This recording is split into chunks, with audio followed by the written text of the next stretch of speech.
यद्यपि सबठा कयो है दोवन एक समान, पे प्यारी महबूब है और प्यारो आशिक जान।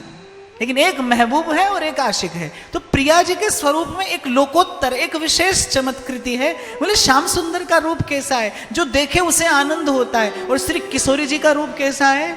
जो वाको देखे है जाई, सो रूपवंत है जाय। जो उसका दर्शन करता है बोले वो उसके जैसा हो जाता है।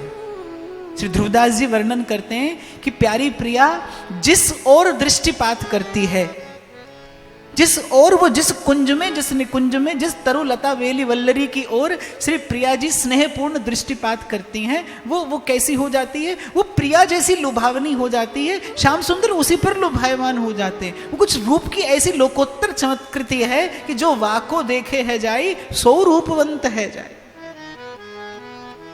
तो वैष्णवी परिपाटी में ये विलक्षणता है कि उन्हें अंतर्यामी का भजन करने से संतोष नहीं है। प्रेमी अनन्य भजन न होई, जो अंतर्यामी भजे मन में। और रसिकों की दृष्टि तो और गहरी है। वो तो कहते हैं जो भज देखो जसोदा को नंदन, सो विश्व दिखाई दियो तन में। उन्हें तो यशोदा नंदन के भजन में भी कहीं कहीं रस में बिरस मालूम पड़ता है। और तो और हमारे हरिराम व्यास तो कहते हैं कि जब महारास के समय श्री कृष्ण अंतर्हित हुए तो बोले रस में बिरस जो अंतर ध्यान। यहाँ भी रस की धारा अकुंठित प्रवाहित नहीं होती, यहाँ भी रस में बिरस है। भगवान अपनी भगवत्ता नहीं भूले और भगवान से कभी प्रेम नहीं होता। भगवान की भक्ति हो सकती है, भगवान की पूजा हो सकती है, अर्चना हो सकती है, प्रेम नहीं हो सकता। एक बार धर्म सम्राट श्री करपात्री जी महाराज वृंदावन में रास पंचाध्यायी पर अपना प्रवचन दे रहे थे। तो अब उनके जैसा विद्वान इस शताब्दी में होना मुश्किल है। अद्भुत विद्या का पराक्रम उनके पास और वैसी ही भाव भावना भी, क्योंकि अच्युत भाव वर्जितम न शोभते ज्ञान मलम निरंजनम। बिना भगवान की भक्ति के राम प्रेम बिन सोह न ज्ञाना। तुलसी कहते हैं जोग कुजोग ज्ञान अज्ञानु, जहां नहीं राम प्रेम परधानु। तो महाराज अपनी बात कह रहे थे, रास पंचाध्यायी की बात थी। प्रथम श्लोक भगवान अपि तारात्रि शरदोत्फुल्ल मल्लिका, इस पर उन्होंने कहना आरंभ किया और कहा कि ये जो रास लीला है ये विशुद्ध माधुर्य की लीला है। इतने में एक व्यक्ति श्रोताओं में से उठकर खड़ा हुआ। अभी प्रवचन आरंभ हुआ था। बोले महाराज ये आप उचित नहीं कह रहे। अब हजारों की संख्या में श्रोता बैठे थे, सबकी दृष्टि पड़ी उस एक व्यक्ति पर। देखने में दीनहीन दरिद्र, कोई बड़ा विद्याधर मालूम नहीं पड़ता था। और चुनौती किसे दे रहा है? जिसके समान कोई दूसरा विद्वान संसार में नहीं है। उसे कह रहा है, बोले महाराज आप ये ठीक नहीं कह रहे, आपका ये वाक्य अनुचित है। अब चेला लोग थे, वो दौड़े बैठाने के लिए, लेकिन महाराज ने कहा नहीं, कहने दीजिए। तो बोले हो सकता है हमने अनुचित कहा हो, तो आप इसे उचित रीति से कहिए। बोले जिस लीला का आरंभ सुखदेव जी महाराज भगवान शब्द से करते हैं, वो लीला माधुर्य की लीला कैसे हो सकती है? भगवान से प्रेम संभव नहीं है। भगवान से प्रेम नहीं होता। जब तक भगवान में भगवत्ता है तब तक प्रेम नहीं होगा। क्यों? तब तक वो देने वाले हैं और दूसरा लेने वाला है। और दाता और याचक में करुणा का संबंध हो सकता है, दाता और याचक में दया का संबंध हो सकता है, दाता और याचक में प्रेम का संबंध नहीं हो सकता। प्रेम स्वरूप तो श्री कृष्ण कहाँ हुए? ये तो वृंदावन मात्र गोचर में हो, जहां रसखान ने कहा कि दौर दौर जब हार थक्यो, वो प्रेम स्वरूप अनुभव में नहीं आया। ब्रह्म में ढूंढो, पुराणन गानन, पुराण पढ़ लिए, शास्त्र देख लिए, आर्ष पौरुष ग्रंथों का अवलोकन कर लिया, वेदों की श्रुतियों का पाठ कर लिया, सुन लिया, और वेद ऋचा सुनी चौगने चायन। और कितनी बार भाव में भर भर कर मैंने वेद पढ़ने का प्रयास किया। कोई तो कहता है, बोले वेदों की श्रुतियां इतनी नीरस क्यों हैं? एक बार किसी विद्वान ने प्रश्न किया, बोले वेदों की श्रुतियां इतनी नीरस क्यों हैं? इनमें रसानुभूति क्यों नहीं होती? जबकि ये भगवत स्वरूप है, अपौरुषेय वाणी है, लेकिन इसमें सुखानुभूति क्यों नहीं है? इसमें रसानुभूति क्यों नहीं है? तो किसी ने उत्तर दिया, बोले क्यों नहीं है? क्योंकि वेदों का जो रस है ना, वो तो गोपांगनाओं ने चुराकर अपने हृदय में छिपा रखा है। जो वेदों का रस है, जो उपनिषदों का रस रहस्य है, वो तो गोपियों के हृदय में क्रीड़ा करता है। तो यहाँ ये श्रुतियों में रस कहाँ से आए? तो बोले ब्रह्म में ढूंढो पुराणन गानन, वेद ऋचा सुनी चौगने चायन। और जब कुछ नहीं हुआ, दौर दौर जब हार थक्यो, रस खान बतायो न लोग लुगायन। फिर कृपा हुई और देखियो दुर्यो वह कुंज कुटीर में बैठो पलोटत राधिका पायन। आपने कभी रासलीला में श्री ठाकुर जी का दर्शन किया हो तो रासलीला में जो श्री ठाकुर जी का मुकुट है वो बाईं ओर झुका होता है। मुकुट क्या है? मुकुट ऐश्वर्य का प्रतीक है। चक्रवर्ती सम्राट के मुकुट से ही पहचाना जाता है कि ये चक्रवर्ती सम्राट है। तो मुकुट क्या है? ऐश्वर्य का प्रतीक है। और वृंदावन की सीमा में जहां श्री हितरिवंश महाप्रभु कहते हैं कि प्रीत की रीत रंगीलो ही जाने, अगर कोई प्रेमी है इस संसार में तो ध्रुवदास कहते हैं 3 लोक 14 भुवन प्रेम कहूं ध्रुव नाए, और जगमग रयो जड़ावसो एक वृंदावन माही। प्रीत की रीत को पैंडो ही न्यारो, और कह जाने वृषभानु नंदिनी, कह जाने ये कान्हर कारो। अगर इस संसार में कोई वस्तुतः प्रेमी कहलाने योग्य है तो रसिक शेखर श्याम सुंदर है, और यही श्री कृष्ण का माधुर्य है। मैंने प्रथम दिन निवेदन किया था कि भगवान तो जहां है वहां पूर्ण है। वो यदि उनका स्पंदन यदि कण में है वो तो भी पूर्ण है, और वो कहीं पर भी है पूर्ण है। लेकिन फिर भी श्री कृष्ण पूर्णावतार क्यों? क्यों श्री कृष्ण को परात्पर परब्रह्म पूर्ण पुरुषोत्तम कहकर प्रकीर्तित किया है शास्त्रों ने, पुराणों ने, ग्रंथों ने, संतों ने? वो इसीलिए क्योंकि श्री कृष्ण प्रेमी हैं। इनके जैसा कोई प्रेमी नहीं है। यद्यपि सकल लोक चूड़ामणि पे दीन अपन पो माने। सर्वाधिष्ठान सर्व अंतर्यामी सर्वेश्वर सर्वाधार जगन्नाथ जगत पिता जगन नियंता, और जाने क्या क्या सब कह लेने के बाद भी जो शेष रह जाए वो होते हुए भी प्रेम का आस्वादन करने के लिए जब श्री प्रिया जी के सन्मुख आते हैं तो अपना मुकुट झुका कर आते हैं। मुकुट झुकाना अर्थात समस्त वैभव श्री किशोरी जी के श्री चरणों में निवेदन कर देना। तो सबसे पहले तो शायद ये संकेत किया है श्री कृष्ण ने कि मेरे मधुर स्वरूप का आस्वादन करने के लिए, जिस मधुराष्टक को लेकर हम बैठे हैं, इस मधुर स्वरूप का आस्वादन करने के लिए कैसा चित्त हो, थोड़ा झुका हुआ। आपके और मेरे पास तो विसर्जन करने के लिए अपने निरर्थक अहंकार के अतिरिक्त और कुछ है भी नहीं।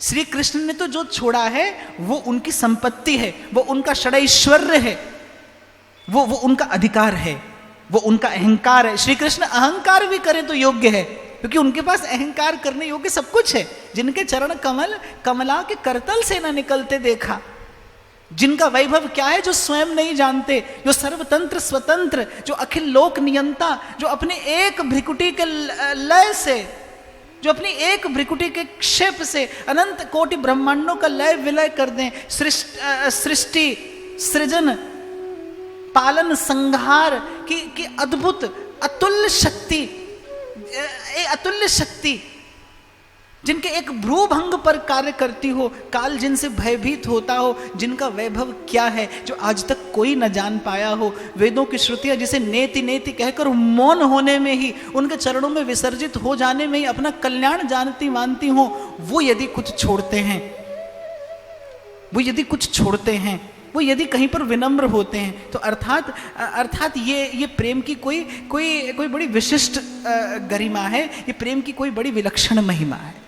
तो यदि इस मधुराष्टक का आस्वादन करना है, मैं प्रतिदिन आपको एक एक भाव से अवगत कराता चला जाऊंगा। प्रथम दिन मैंने कहा था कि गोपी सा मन हो, उसे आता है कृष्ण रस पीना। गोपी पीती है कृष्ण का रस, केवल जिह्वा से नहीं, रोम रोम से कृष्ण रस पीती है। कि कृष्ण नाम जबते श्रवण सुनो आली, भूल गई भौन मैं तो बावरी भई। उसे रोम रोम से कृष्ण रस पीना आता है। भाव कैसा हो, गोपी जैसा, और भूमि कैसी हो, वृंदावन जैसी। ये दोनों वस्तुएं एकत्रित हो जाएं तो फिर इस मधुराष्टक का आस्वादन हो। भाव गोपी सा और भूमि वृंदावन की सी। मैंने भूमि वृंदावन की इसीलिए कही क्योंकि जैसे जो चंदन मलयागिर पर उत्पन्न होता है उसका सौगंध, उसका सौरस से कुछ विलक्षण होता है। चंदन की खेती तो राजस्थान में भी होती है, लेकिन वहां जो चंदन होता है और जो चंदन मलयागिर पर्वत पर होता है, कहने को दोनों चंदन है, लेकिन उनके रूप में, उनके गुण में बड़ा भारी भेद होता है। इसीलिए जो प्रेम वृंदावन की भावभूमि पर स्फुरित होता है उसकी बात कुछ और है। नहीं तो भगवान क्यों कहते कि हम वृंदावनम परित्यज्य पादमेकम न गच्छति, कि इस सीमा का अतिक्रमण में नहीं करता। और तो और रसिकों ने तो सीधे से कहा, बिना इस बात की चिंता किए कि कहीं कोई रुष्ट ना हो जाए। रसिकों ने तो प्रेम की उन्मत्तता में कहा कि रे मन वृंदा विपिन निहार, यद्यपि मिले कोटि चिंतामणि तो हुन हाथ पसार, विपिन राज सीमा ते बाहर हरि हूं को न निहार, रे मन वृंदा विपिन निहार। तो भाव गोपीसा और भूमि वृंदावन की ये दोनों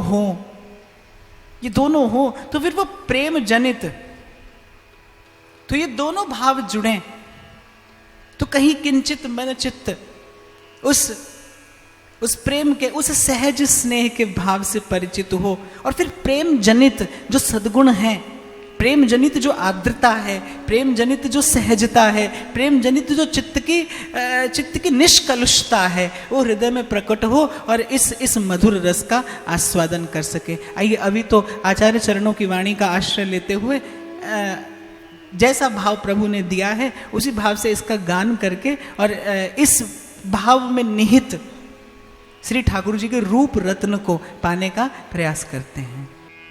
अधरम मधुरम वदनम माधुरम नयनम मधुरम हसितम मधुरम हृदयं मधुरं गमनं मधुरं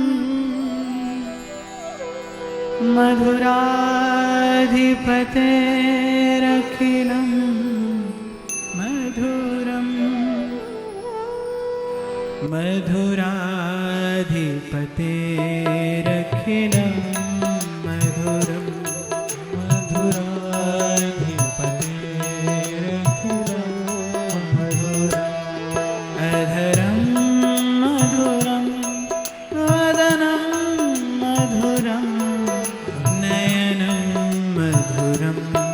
हसितं मधुरं अधरं मधुरं वदनं मधुरं नयनं मधुरं हसितं मधुरं हृदयं मधुरं गमनं मधुरं मधुराधिपतेरखिलं मधुरं हृदयं मधुरं गमनं मधुरं मधुराधिपतेरखिलं मधुरं वचनं मधुरं चरितं मधुरं वचनं मधुरं चरितं मधुरं वसनं मधुरं वलितं मधुरं वसनं मधुरं चलितं मधुरं भ्रमितं मधुरं चलितं मधुरं भ्रमितं मधुरं मधुराधिपतेरखिलं मधुरं मधुराधिपतेरखिलं मधुरं वेणुर्मधुरो रेणुर्मधुरः वेणुर्मधुरो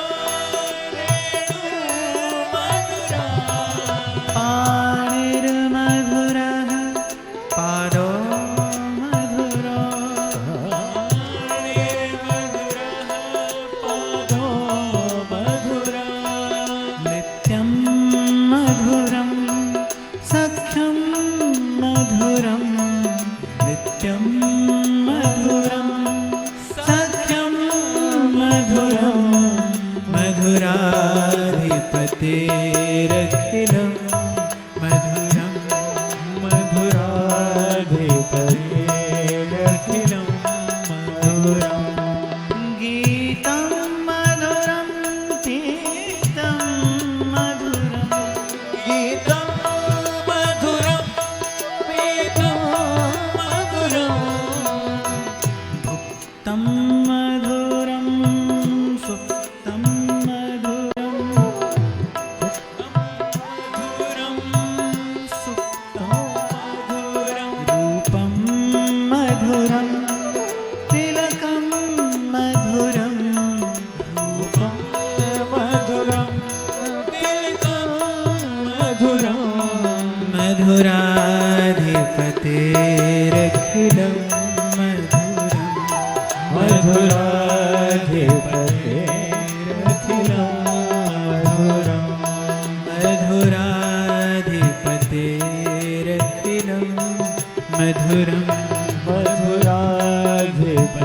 मधुराधिपतेरखिलं मधुरं करणं मधुरं तरणं मधुरं करणं मधुरं तरणं मधुरं हरणं मधुरं रमणं मधुरं हरणं मधुरं रमणं मधुरं रमितं मधुरं शमितं मधुरं भवितं मधुरं शमितं मधुरं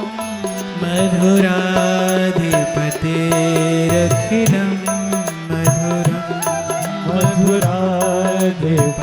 मधुराधिपतेरखिलं मधुरं गुञ्जा मधुरा माला मधुरा गुञ्जा मधुरा माला मधुरा यमुना मधुरा वीची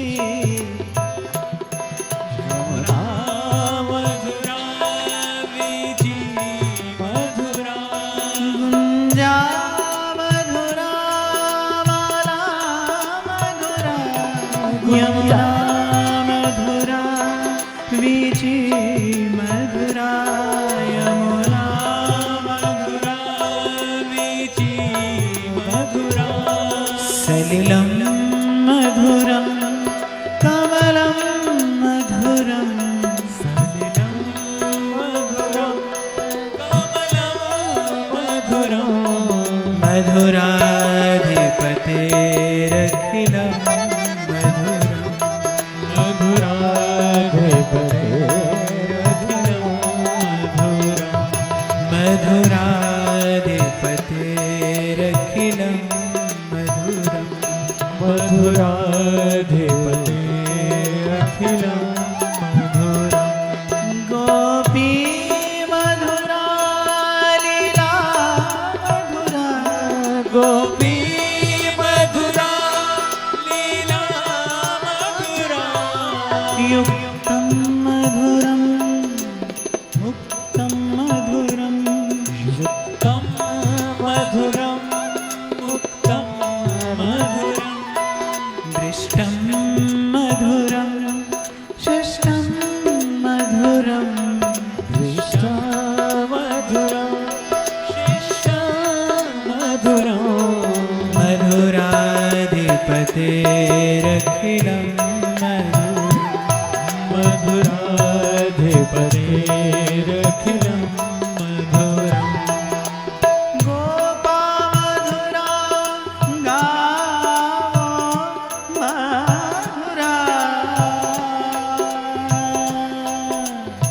मधुरा गोपा मधुरा गावो मधुरा गोपा मधुरा गावो मधुरा गोपा मधुरा गावो मधुरा यष्ट मधुरा सृष्ट मधुरा सृष्टि मधुरा सृष्टि मधुरा दलितं मधुरं फलितं मधुरं दलितं मधुरं फलितं मधुरं दलितं मधुरं फलितं मधुरं दलितं मधुरं फलितं मधुरं मधुराधिपतेरखिलं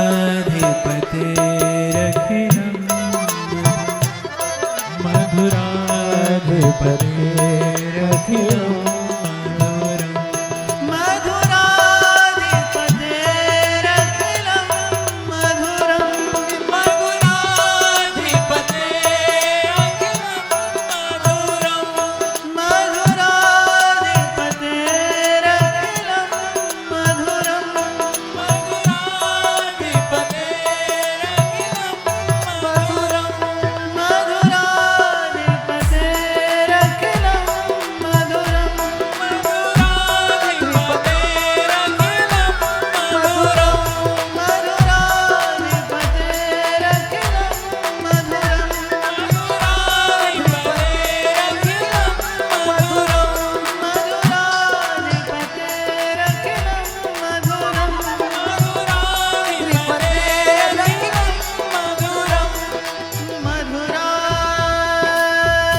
अखिलं मधुरं मधुरं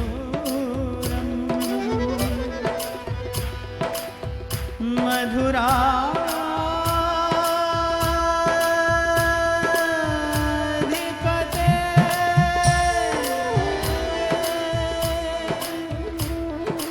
अखिलं मधुरं मधुरं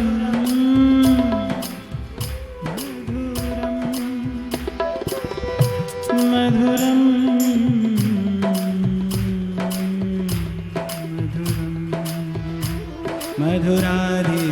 मधुराधिपतेरखिलं मधुराधिपतेरखिलं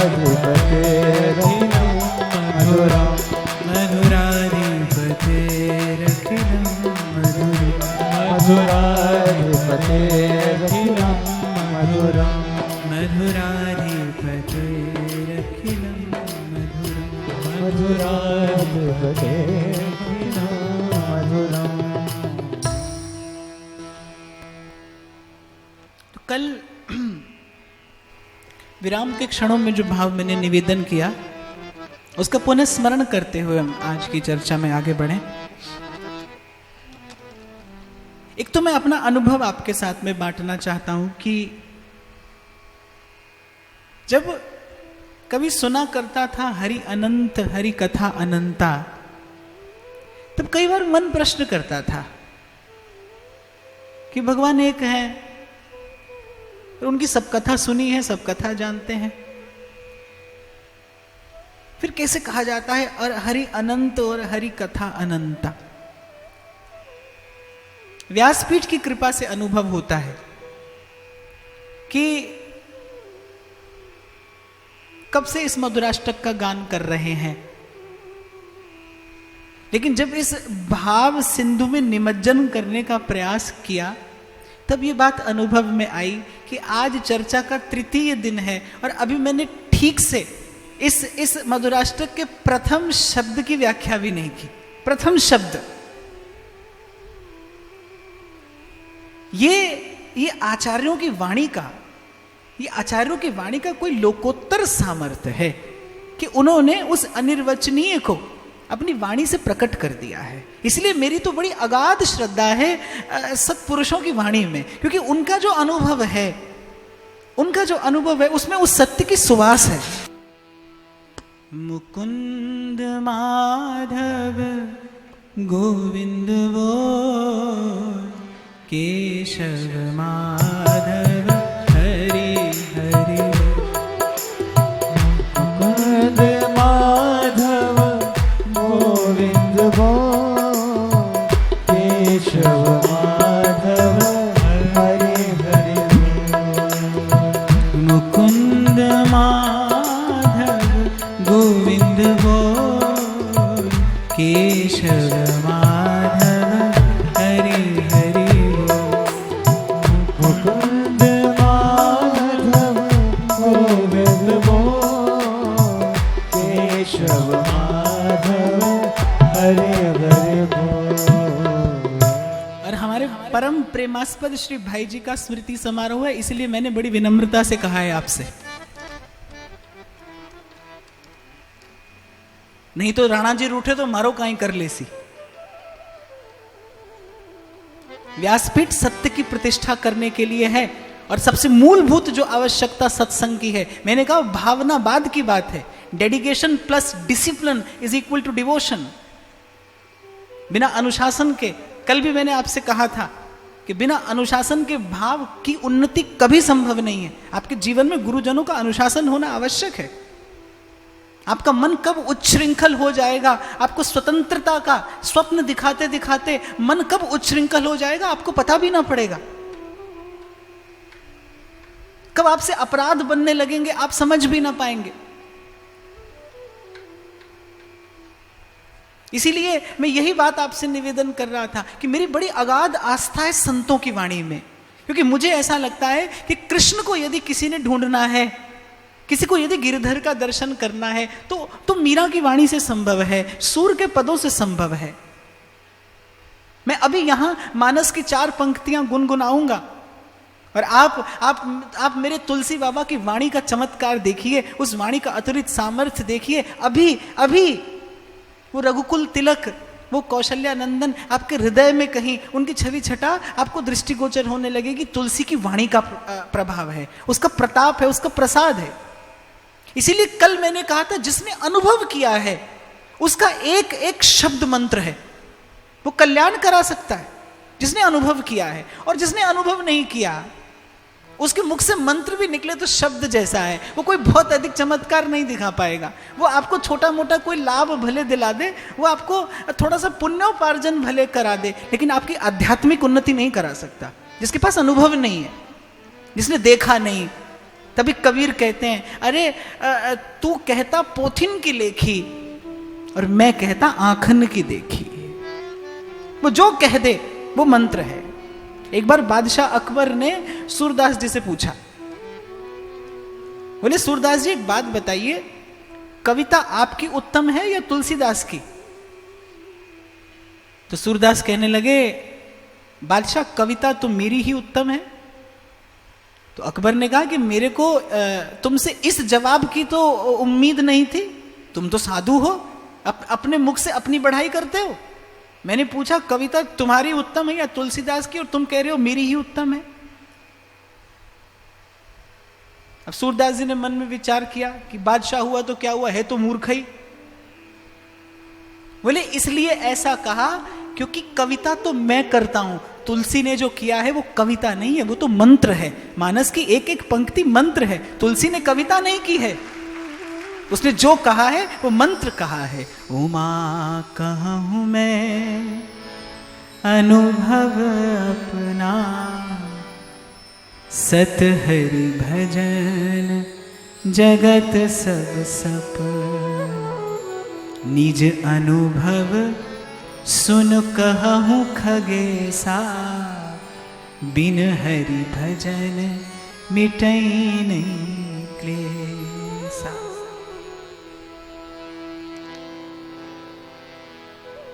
इसीलिए